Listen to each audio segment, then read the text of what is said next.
Good afternoon, everybody. This is Tim Gillette, and we're here with another episode of the Tim Gillette Show. Hey, guys, I got a special guest for you here today. Someone who I want to say is one of the coolest people on the planet, because, you know, I only interview the coolest people on the planet. So I've known David here for probably, I want to say 6 or 7 years. We've known each other through my coach, mutual friend, Craig Duswalt, and seen David for many, many years hanging out at Craig's stuff. And I sent an email a couple months back because, he's been on my email list. And I just said, hey, David, what are you doing now, man? I haven't heard from you. I just wanted to say hi. What's going on? And he wrote me and he said, man, I got this new book coming out. I got this new thing coming out. I'm all healthy and now I want to come tell you about it. And I'm like, well, why don't you come tell me on my show? And he agreed. Of course, the guy agreed. He's a pretty easygoing guy. All right. But he's also cool. So he's going to come in here and tell you about it while he tells me about it. And we're going to learn about his new stuff all together. You ready? Let me bring him up. Mr. David, how are you? Doing great, Tim. How are you doing? I'm good, man. It's so good to see you. I miss seeing everybody, It's been a while. Yeah. It has. All right. And it's like, it was like we used to see each other every 3-4 months or something like that, or 6 months. And it's been almost 2 years.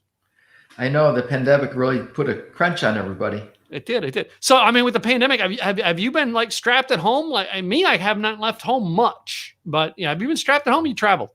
We travel. Actually, my wife and I went to Cancun last year, and we just got back from the Maldives a couple weeks ago. And we had a condo down in Rocky Point, Mexico. So we traveled down there once a month. And for a while, they did close the border. So we weren't able to go there for about 3 or 4 months. However, I'm blessed and grateful to be living in Waddell, Arizona, which is near Surprise. And we're 2 miles from the Whitehead Trailhead. So I get out, go hiking, and really hadn't been affected that much by the pandemic too much. Well, I have a couple clients in the Phoenix, Arizona area, and some of them were like, they reacted out there in the desert a little bit different to this thing than we did, like, in the South with the humidity, and the West with the, with so many West or East with so many people being so close together. You know what I mean? It was a different thing for everyone. So you're kind of desert area, really surprises, isn't it? Oh, yes. You're in the desert. It gets hot. Even though it's a dry heat, it's still hot. And lately we've had a lot of rains, which we need. And so it's been hot and humid, which makes it a little bit uncomfortable. So during the pandemic, we're all down. Some of us are traveling, some of us aren't. All right. In your downtime, what did you come up with some new stuff or what, man? What's going on? Yeah, I decided to write another book. I was bored. And I had all these short stories and analogies and fables with life lessons, and I started to apply them to weight loss and eating healthy. And I thought, well, why don't I just put it all together and see how everything goes? And I reached out to my mentor, Dr. David Freeman, who wrote Food Sanity, and asked him if he'd write the foreword to it. And he said, yes, he'd be honored. He says, why are you writing another book? And I said, I have some information I'd like to share, and it's done in a different way. So when I tell people short stories, they're like, oh, testimonials or success for people. And it's like, no, it's stories about the pot roast and flying an airplane with a pilot and the two wolves. And they're stories that probably a lot of your audience has heard with lessons in life. And so, for example, with the two wolves, the Cherokee Indian chief is talking to his grandson, and he's saying there's a fight going in my head between two wolves. One is evil and this and that. And the other one is good and everything else. And the grandson says, which wolf is winning? And the grandfather replies, the one you feed. Very simple wisdom there, huh? Yeah. And, the airplane, if you fly from Los Angeles to New York or vice versa, and you're off by 1 degree, you can end up 150 miles off course. However, most airplanes have autopilot, and the autopilot's adjusting at least 87% of the time. And what that means is it's always adjusting to get back on course. And that's why I tell people with changing their eating habits and improving them, you're always going to be adjusting to get back on course. We're all going to have days where we indulge a little bit or eat stuff we know we shouldn't. It's okay. Just get back on course. Now, you went through a major health transformation a couple of years ago. I mean, this is before this book. A couple of years ago, you really went through a major health transformation, didn't you? Yes, July of 2016, went in to see the doctor, and he said, based on my lab results and being significantly overweight, he said I had a 95% chance for a heart attack. Now, normally, being in the 95 percentile is a good thing, unless it's a death sentence. Yeah, yeah. So I took it to heart, and during the next 4 months, I shed 50 pounds, which was 25% of my total body weight, and have kept it off since then. And then we were at an event, I believe you were there, with Mike Keene. And Mike was talking about how to write a book. And I'm a world-class expert at playing casino craps and had written 6 books on that, and started writing down questions and put my pencil down. And Mike saw me. He says, well, if you don't know what to write about an experience you had, if you're not an expert. At that time, I was going through the transformation of reducing the weight. And I thought, well, talk about my weight loss journey. And the next person on stage came up and said, I lost 100 pounds during the last year. And I thought, okay, there's the message. So I talked to him afterwards, said I was thinking about writing a book. And that's how I wrote my first book, Discover Your Thinner Self. And then I thought I could do better. So I wrote a second one called If Not Now When.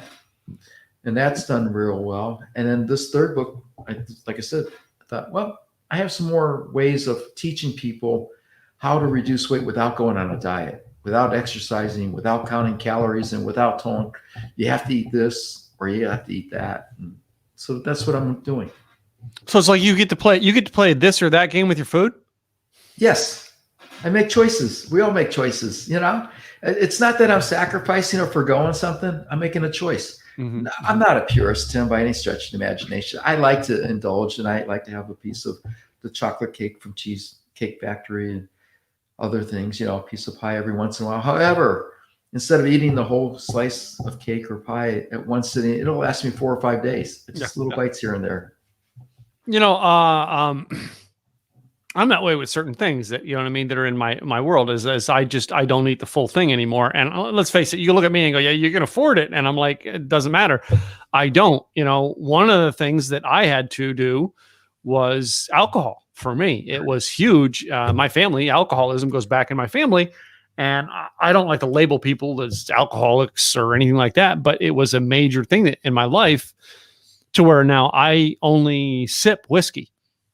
I mean, and like, I'll take maybe a shot and I'm sipping on it for, I don't know, 30, 45, 4 hour, you know what I mean? And that's it. And I'll have maybe 1 or 2 a day. That's it. I don't sit there and give me another shot, Joe, you know, no, that's not me anymore. Yeah.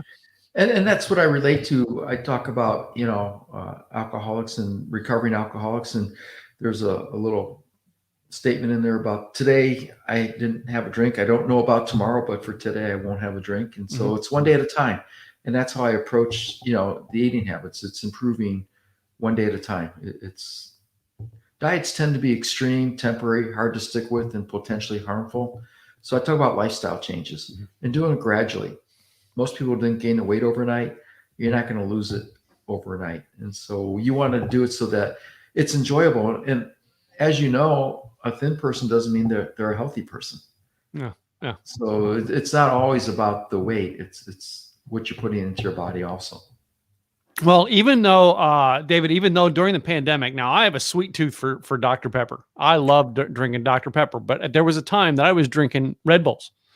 I'm in my mid-50s. Drinking Red Bulls is probably not the wisest thing. Of course, you know, when you're older, probably when you need the energy the most, but I was getting addicted to them. Like I was drinking, 2, sometimes 3 Dr. Peppers a day, and the sugars from it, I was bloated, you know what I mean? Feeling really, sluggish and worn down, but I love the taste of them.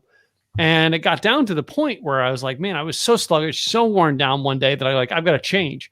And I said, you know what? I'm going to cleanse my body for a week. And I went to, salads and what do they call it? Those like juice type, shots and drinks.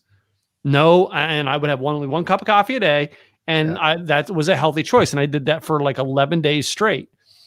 By day 4, I felt like I dropped, I didn't, but I felt like I dropped 300 pounds. Wow. I mean, just, it took that much stress out of my life. Yeah, probably had a lot of more mental clarity also. Yeah, I did. And you probably had more energy without the energy drinks. Yeah, I did. As a matter of fact, that was the biggest learning to go, oh my gosh, that picked me up. Why? Well, I'm putting all this junk in my body. And yes, you get the spike from whatever it is, but the crap that's in it with there to make the spike happen stays with you and it doesn't go away in one day. Yeah. Well, not only that, Dr. Pepper and other food products are designed to be addicting. Mm-hmm. In fact, Howard Moskowitz coined the phrase bliss point. Yeah. And he worked with Dr. Pepper on creating the different flavors to make them specifically addicting. So they work to optimize your craving for sugar, fat, salt, and texture. So when they say, bet you can't eat one potato chip, it's not a dare, it's a fact. Yeah, it's true. So my other thing is you know what I mean? I have in my office, I have a moonshine bar. Now that's something most people are like, well, you know, they're all talking about like, I don't know if you're into moonshines or ever had any of it, but I grew up on the Eastern Seaboard. So it's a lot more prevalent over there.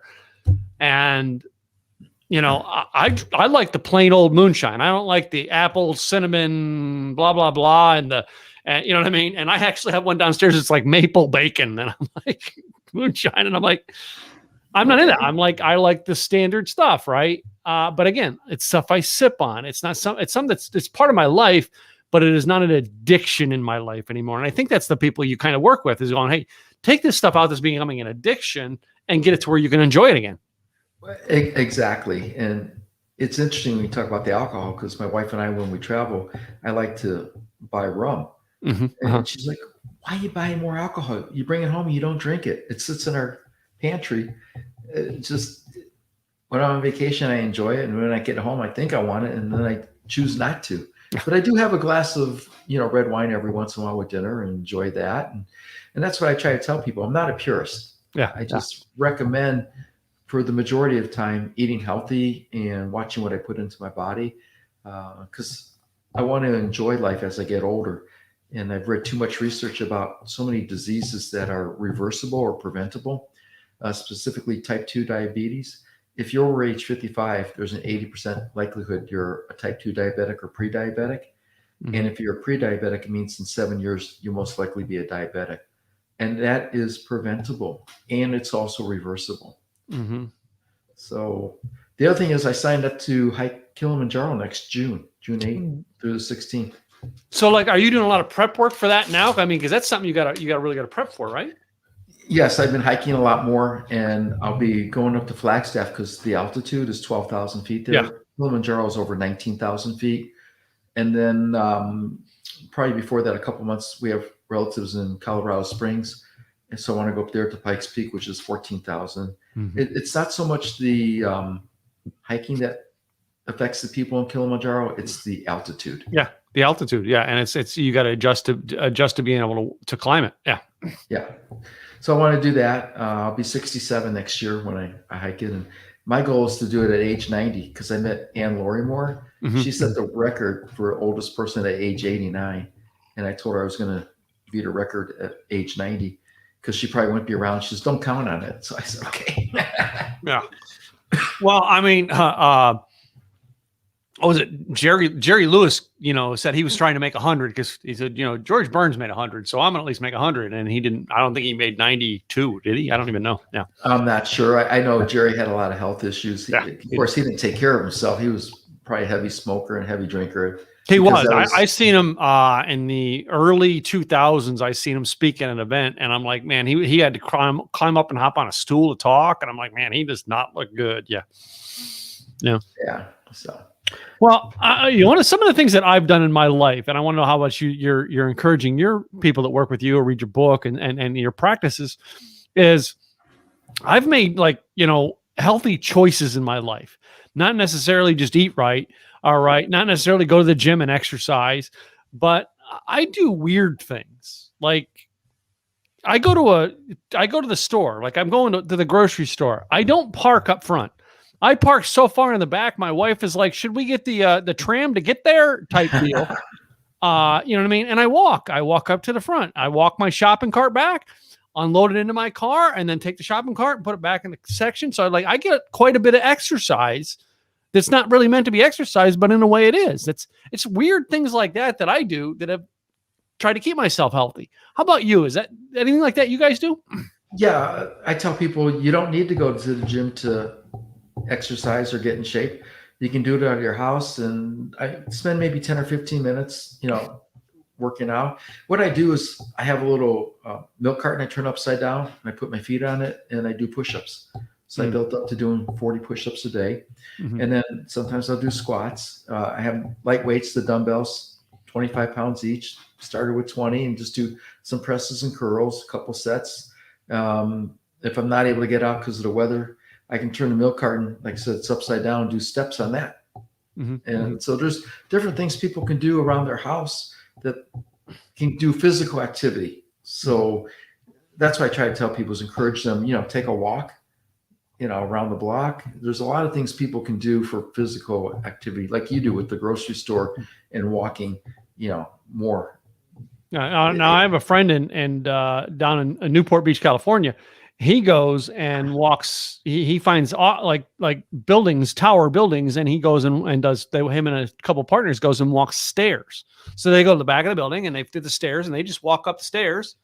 All right, and then walk back down. All right, that's their exercise. So again, bizarre ideas to do it, but it's like it seems like every month on TV they're advertising some new gym or gym concept or something for health, and I'm like, these are basics, guys. We get these for free, and you're going to spend $6,700 on some bicycle / computer screen that'll be extinct next year when they replace it with a new one. Or sits and no one uses and collects dust. Yeah. So, I mean, and were you ever in any of the crazes that came up with, when you were getting overweight, did you ever get any of those crazes and go, let me try this? No, not really. Most of my life I was fit and trim and active, playing sports. Read the health books from Paul and Patricia Bragg in the 70s, Richard Simmons, Jack LaLanne, William Duffy, Sugar Blues. However, like most of us, life gets in the way. And before I realized it, the weight crept up and was overweight. And I accomplished in 4 months what I could have done the previous 8 years. And we all procrastinate. We all know what to do. We just don't do it. One of the things you can do for health is get adequate sleep, 7 to 8 hours a night. Most people don't. And it's quality sleep, not just laying there in bed thinking about or worrying about things. So, little things like that. The other thing is most people can do is drink more pure water. 75% of the U.S. adult population is chronically dehydrated. And 71% of the U.S. adult population is overweight. There's a correlation because what happens is when we're thirsty, we think we're hungry, so we eat instead of drink. And then we drink sodas and fruit juices and diet sodas. Well, our bodies are 60 to 70% water. So we should drink water. It's not soda or diet soda or the fruit juices. I know. I drink iced tea so much, and I keep saying, "Well, there's water in my tea." As long as it's unsweetened, you're probably okay. Actually, I make a combination. I make the tea by itself, and then I add a little bit of lemonade mix, and that's the only sugar that's in it. And like the lemonade mix is enough to cover this much of the liquid out of the quart. Yeah. So it's a little sweet, but it's not sweet. But like I was doing a TV interview yesterday at a TV set, and they didn't have any water. They had only like these fizzy type waters, with a little bit of flavor, not like heavy. I mean, the low calorie, but like I hate them when I'm doing an interview because they don't grab my throat and like soothe it when I need something. They make it harder. Like I usually right now I'm trying to clear my throat. I would normally in a situation like that, grab some water and now I can talk again. And those fizzy drinks do not do it for me. Those fizzy drinks make it worse. They make you thirstier and they irritate your throat actually. Yeah. And I'm talking for, an hour show or a half hour show. That's why the water, and she didn't have it. And I'm like, you need plain water for guests. All right. That's the first thing I do. I mean, I think you and I both did with the show with Dean Cain. Yes. I mean, they had water. I mean, and that's it. We had a mug on the thing with water onto it. And that's why you have water there to do it, because you want to be able to, that happens. And you want to be able to grab a quick sip of water, clear the throat. And no one even knows that you got scratched up for a moment because you clear it oh so quietly with water. Exactly. A big shout out to Dean Cain. He's just an amazing person. Can't say enough kind words about him. He was just so gracious and very insightful, and it was a pleasure being interviewed by him. Yeah. Yeah, and that's what, like, I was on this show yesterday, and they were asking me about my relationship with Dean Cain, and I told them stuff that, like, at Craig's events, I got to know Dean because I work his backstage all the time, and I got to know Dean in a little more personal way than most people do.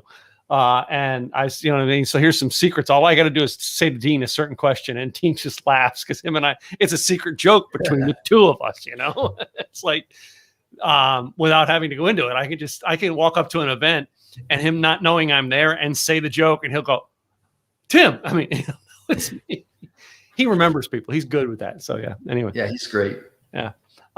So, you know, over the years, you know, you didn't do any of the crazes or anything like that, but you've kind of kept good with your health. Was there ever a time in your life, maybe when you were younger or something like that, you know what I mean? You didn't think about your health. You just, I'm going to be a junk food junkie. Like me, when I was 18, I ate McDonald's all the time. I loved it. Yeah. Yeah, when I was in college, I would have a pound bag of M&Ms, not the small one, but the largest.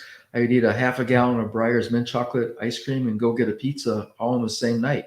Mm-hmm. However, I was exercising like crazy and playing sports and burning it off. And then all of a sudden I started reading a book at an airport by William Duffy called Sugar Blues and realized I need to change my eating habits. So that was back in 1977 when I did.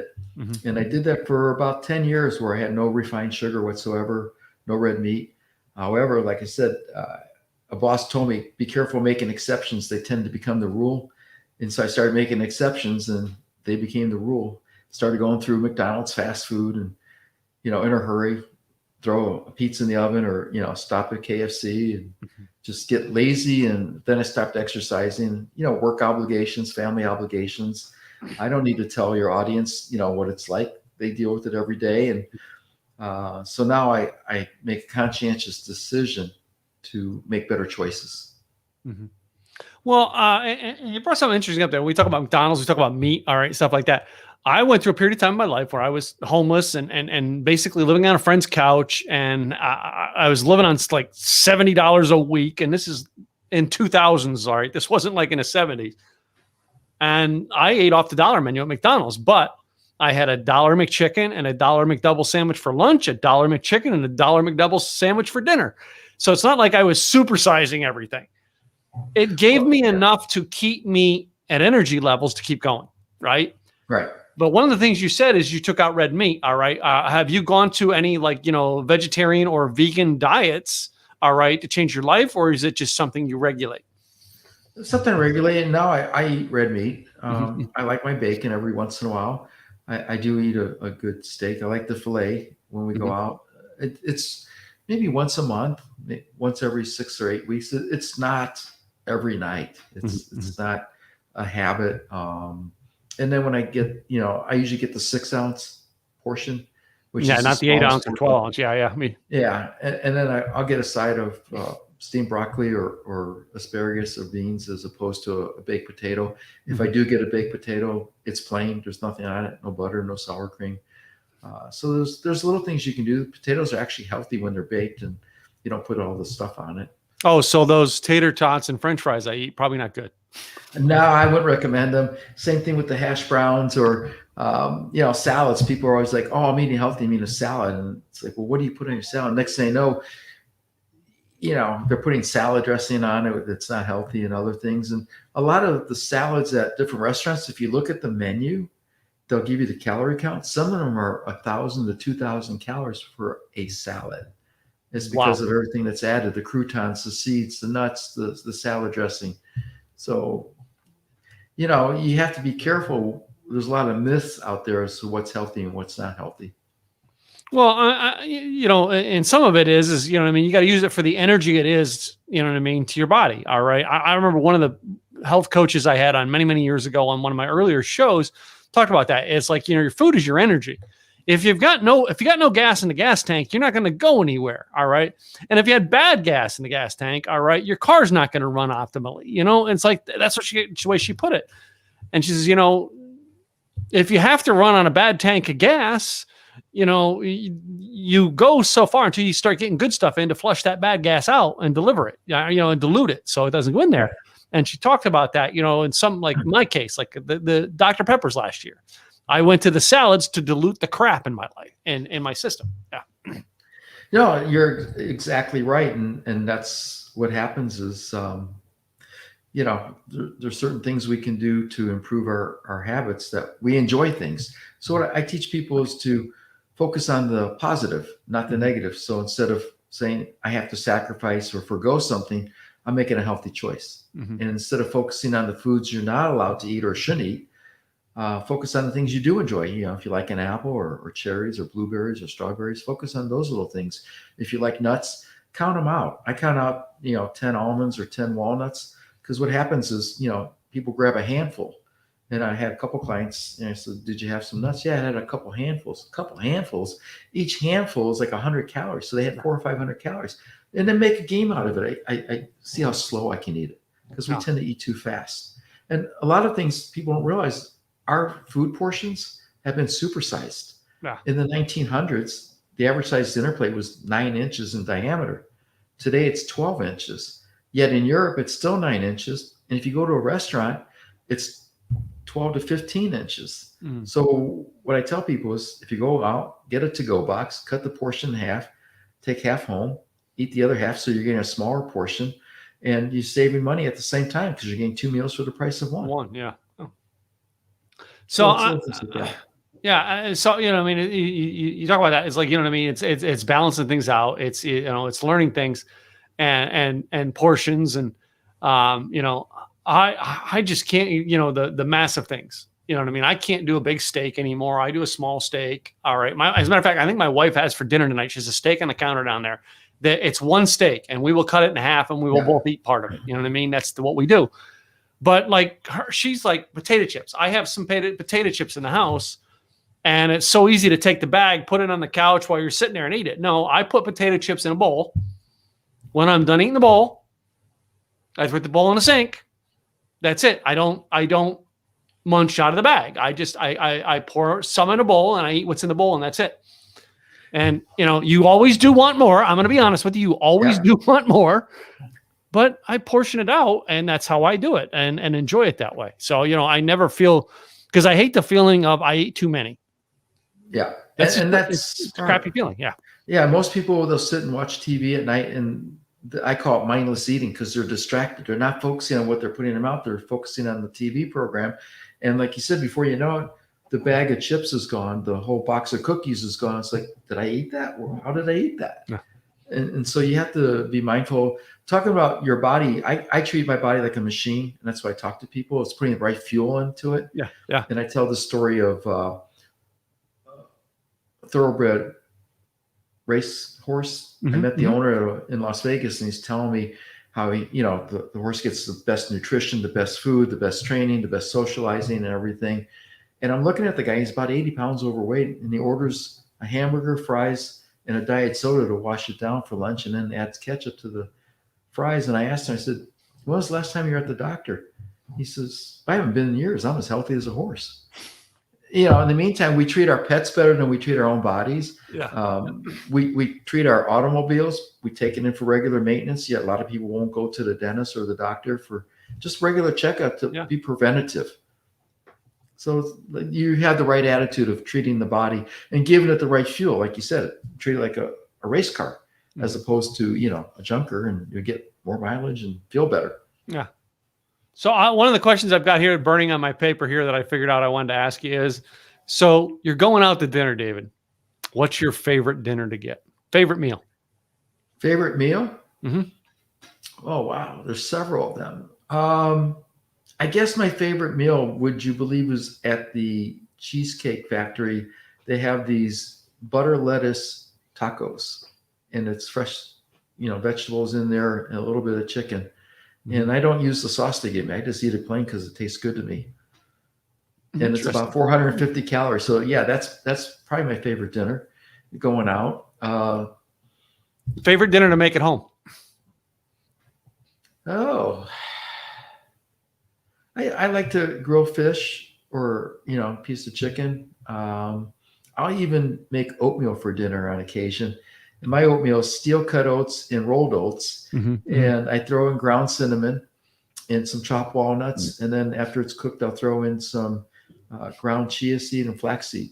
And something, usually I eat it for breakfast or lunch, but sometimes for dinner, or, even an omelet for dinner. Easy lunch for me is cutting an avocado in half, using a spoon to eat it out of the shell, and opening a can of tuna and eating a tuna right out of the can. I've taken the avocado and sliced it up, put it on a tortilla shell. All right. A little bit of garlic, salt, and eating it. There you go. So, yeah. I mean, it's simple stuff that, food by itself usually tastes pretty good without it, having to add a lot to it. In fact, Dan Buettner in the Blue Zones, I was reading his books, and they're excellent about the longevity of people. And in the Blue Zones, the people who have about 25 ingredients for all their meals. That's it. Wow.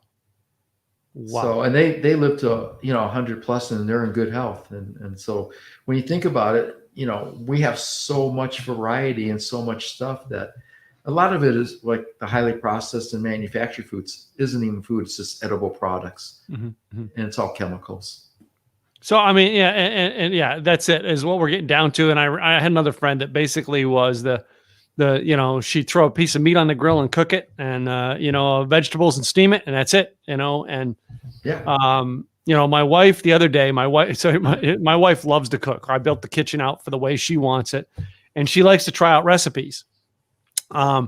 We have this thing where we used to when before we started traveling a lot, both of us, we would go to Saturday morning, we would take the cookbooks to Starbucks, and we would pick out our meals for the week. And then she would do her best to do everything to make it. And we had 6 or 7 cookbooks that were all like Weight Watchers cookbooks. So they're smaller portions type things. She likes to experiment. So the other day she cooks this wonderful, pork chops on the grill, and then brings corn with it. She takes ears of corn and cooks them on the grill. But then she decides she's going to make this creamed corn thing she read about with cheese into it. Now, the corn by itself, I would have eaten the corn by itself with a sprinkle of salt, maybe a sprinkle of pepper, and that's it. I loved it, right? I took one bite of this corn thing she goes on. I'm like, and basically I said, "What'd you put in this corn?" And she told me, and I'm like, "Oh, okay." So when I returned my plate to the counter with the corn still on, she goes, "She didn't like it." I'm like, "Nope, not eating that." Well, I have a little expression: better in the trash than on my ass.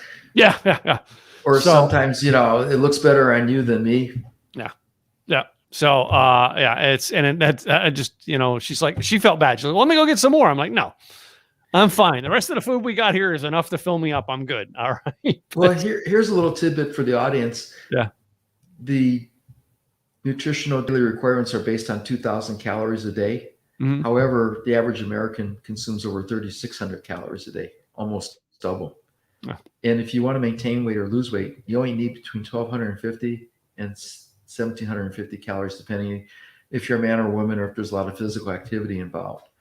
So we're always over consuming when we don't need to. And I tell people, when I go to restaurants, I use the magic words. I'm on a restricted diet. Yeah. They don't know why. And I just tell them, I would like a grilled chicken with, either some steamed broccoli or asparagus or whatever you want as a side. And they'll make it all the time, even internationally. They're really good. And sometimes my wife and I will go to the all-inclusives for vacations, and they have the buffets. And just because it's all you can eat doesn't mean you have to eat it all. No. Yeah. So, and that's it. I mean, I'm very simplistic in my food and what I get. When my wife is not here, literally, I have a stack of hamburgers. I'll pull a hamburger out, throw it on the grill, cook it. I'm a big griller, so I've got this huge ass grill outside. Yeah, no, I like grilling. I like hamburgers. My wife and I are a little different. I grill my hamburger and eat it plain with no bun and nothing on it, just a side, usually an avocado. She likes to have her hamburger on a bun, and she likes barbecue or ketchup and mustard and onion and everything on there, and lettuce. So everybody's different. I just tell people, enjoy what you want. That's what you want to eat. That's fine. Just remember, there are consequences to what you put into your body.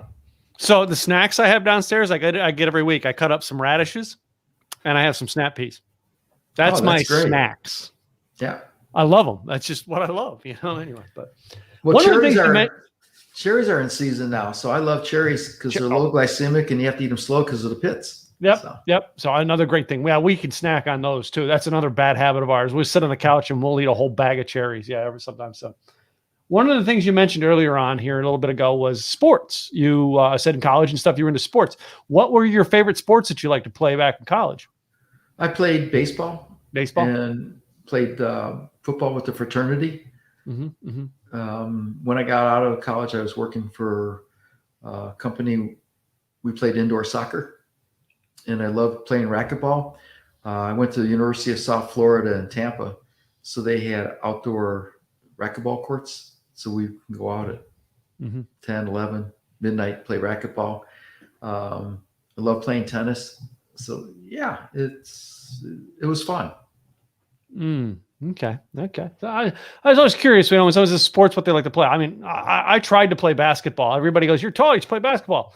No, I was just not that coordinated at it. I'm just going to tell you right now. The only time I was ever on the basketball team was when I was one of the only 5 guys who tried out. That's the only way I ever made the basketball.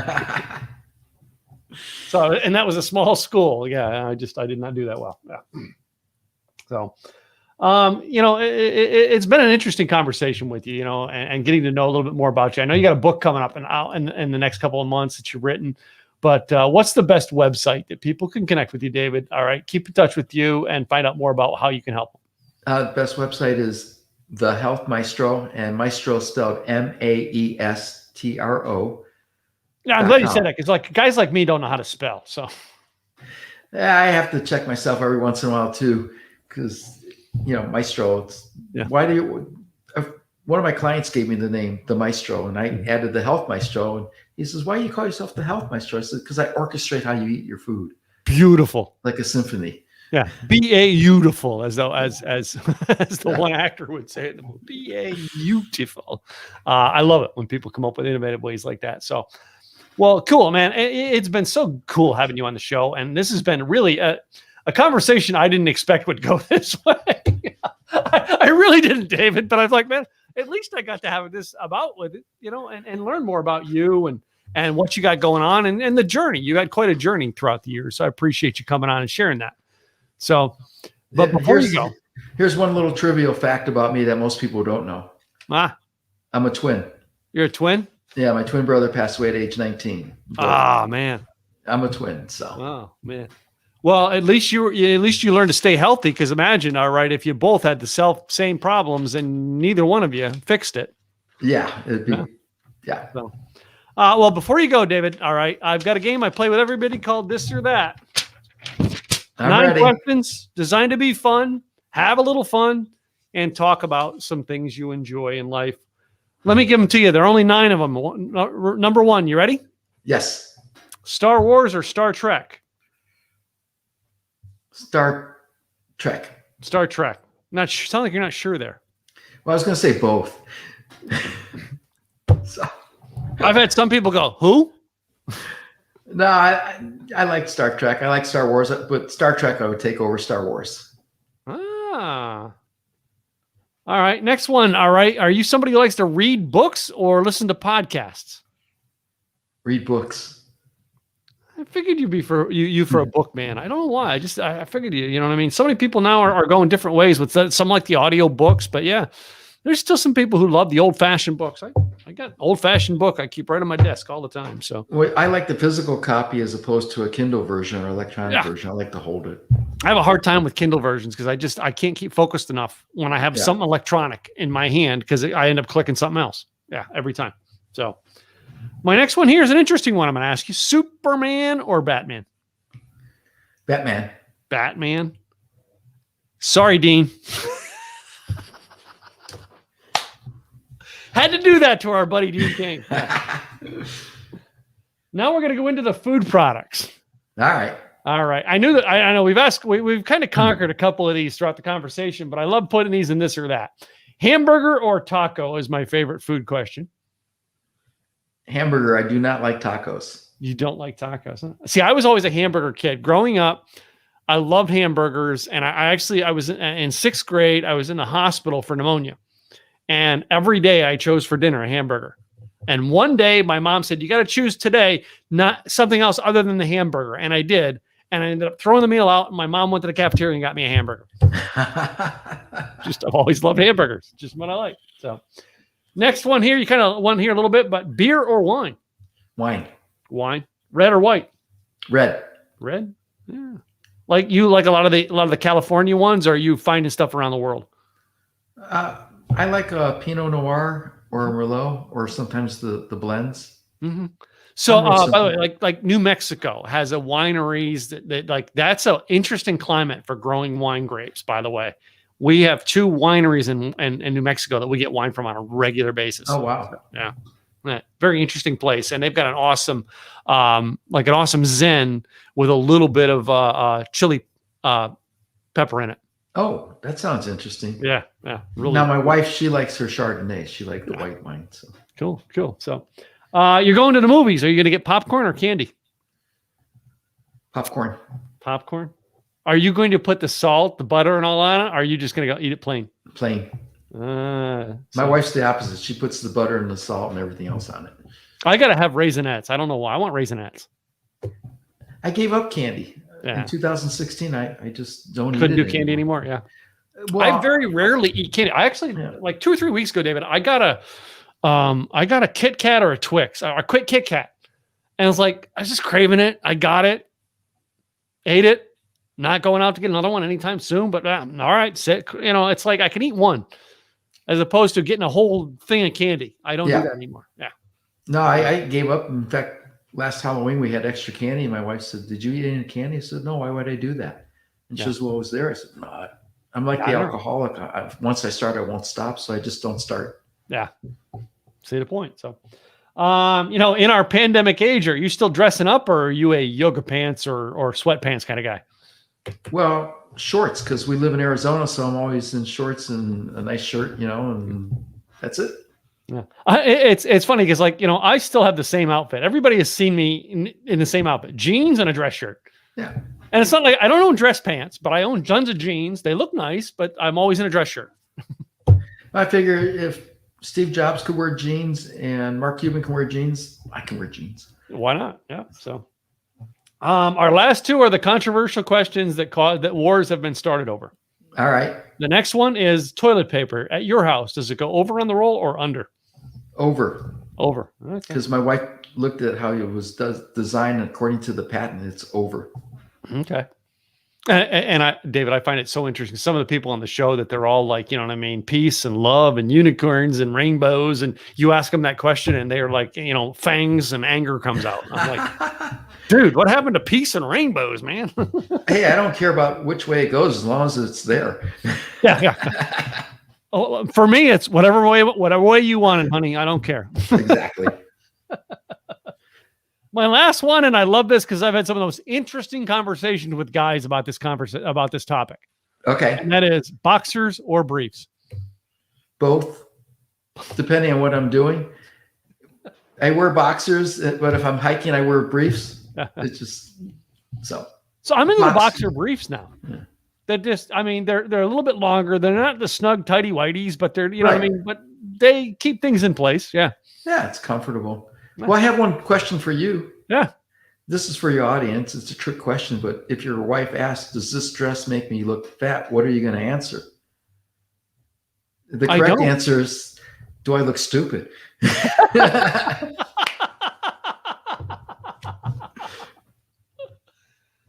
Well, I think, you know what I mean? That's like all the meme jokes that went on through the pandemic. So did the pandemic make me fat?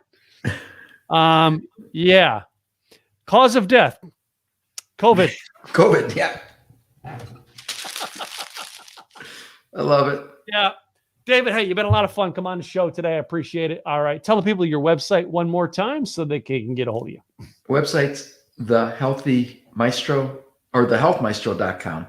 And Maestro is Maestro. So that's thehealthmaestro.com. Thehealthmaestro.com. So, well, David, I really appreciate you taking time out of your schedule, coming here and sharing with my people, my audience here, just a little bit into your world. I hope they come and get to know you a little bit more. Thanks, Tim. Appreciate being a guest. Cool. So, and to you guys, the audience, man, I thank you guys for tuning in here every week and watching this, whether you're listening on the audio, the video, now wherever it is you listen to, I thank you for being a faithful listener to our show. Do me a favor today, go check out David at thehealthmaestro.com and find out a little bit more about him, maybe subscribe for his newsletter, things like that, and see what he's got to offer on the website. In the meantime, if you haven't already, subscribe to our YouTube channel as well as where you get your podcasts so that you can get the update of everybody that we have as a guest. I'm Tim Gillette with the host of this show, and I will be back again real soon with another guest. In the meantime, guys, have a great day. Bye now.